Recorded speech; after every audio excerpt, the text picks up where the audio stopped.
Hello guys, আসসালামু আলাইকুম। Korean spicy food কার কার পছন্দ?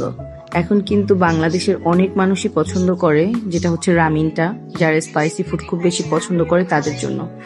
সুশিটাও কিন্তু এখন অনেকেই খায়।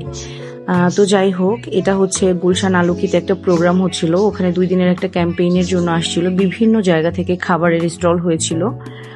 তো আমরা হচ্ছে গিয়ে বেসিক্যালি এটা একটা জাপানিজ বা কোরিয়ান ফুডের হবে স্টল। তো এখানে যাই হচ্ছে দুপুরে লাঞ্চের জন্য।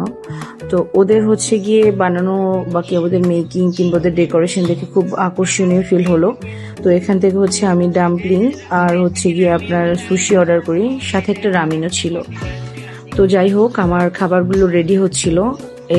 এর মধ্যে হচ্ছে চলেন কিভাবে ওরা খাবারগুলো রেডি করছে আমরা একটু সেই প্রসেসিংটা দেখবো।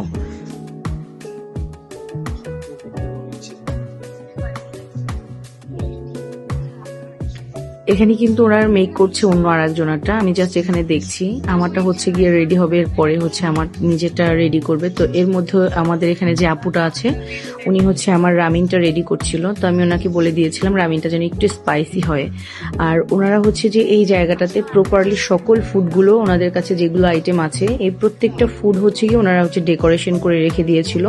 যে আপনারা হচ্ছে যেমন ডাম্পলিং ছিল, সুশি ছিল, তারপরে অন্থন ছিল, ফ্রাইড রাইসের একটা বোল ছিল, তারপরে হচ্ছে আপনার আরো কিছু আইটেমস ছিল যেগুলো হচ্ছে ওনারা এখানে ওনাদের মেনুতে আছে। তো ওনারা হচ্ছে এগুলো মেকিং করে করে ওনারা কিছুটা আর কি সামনে রেখে দিয়েছিল যে যার যেটা পছন্দ দেখে আপনি সেটা অর্ডার করতে পারেন। বাট এটা এমন না যে ওনাদের যেটা অর্ডার করা আছে এটা দিবে, আপনি অর্ডার করার পরেই হচ্ছে গিয়ে আপনাকে এটা টোটালটা রেডি করে দিয়ে দেয়। এখন যেটা দেখছেন এটা কিন্তু আমার জন্য রেডি হচ্ছে। এটা হচ্ছে গিয়ে আপনার একদম আমরা যেটা হয় না যে রাইসটা কিন্তু অনেক স্টিকি থাকে ওদের, বিশেষ করে হচ্ছে সুশিটা বানানোর জন্য। তো যাই হোক, এখানে হচ্ছে গিয়ে আপনার খুব বেশি আইটেম যে দিয়েছে তা না। ওইখানে ছিল হচ্ছে আপনার গাজর ছিল, শশা ছিল, ওদের একটা শিট ছিল ব্ল্যাক কালারে দেখতে পাচ্ছেন, রাইস ছিল।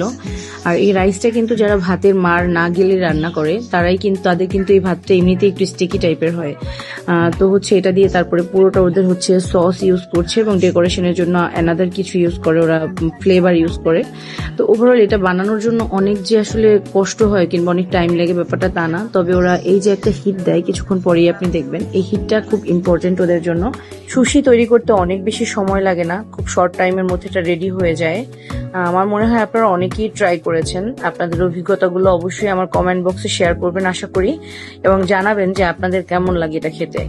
আমার কাছে মোটামুটি ভালোই লেগেছে, বাট তারপরও অনেক সময় অনেক জায়গার টেস্ট ঠিক থাকে না। বিভিন্ন জায়গায় আসলে জায়গার ভ্যারিয়েন্সের টেস্ট অনেক সময় চেঞ্জ হয়, বাট ভালো লেগেছে ওভারঅল। এইখানে দেখেন ওরা ডেকোরেশনে, আমার হচ্ছে কি এখানে কিন্তু আমার রামিনটা রেডি হয়ে গিয়েছে, আমাকে কিন্তু রামিনটা অলরেডি দিয়ে দিয়েছে।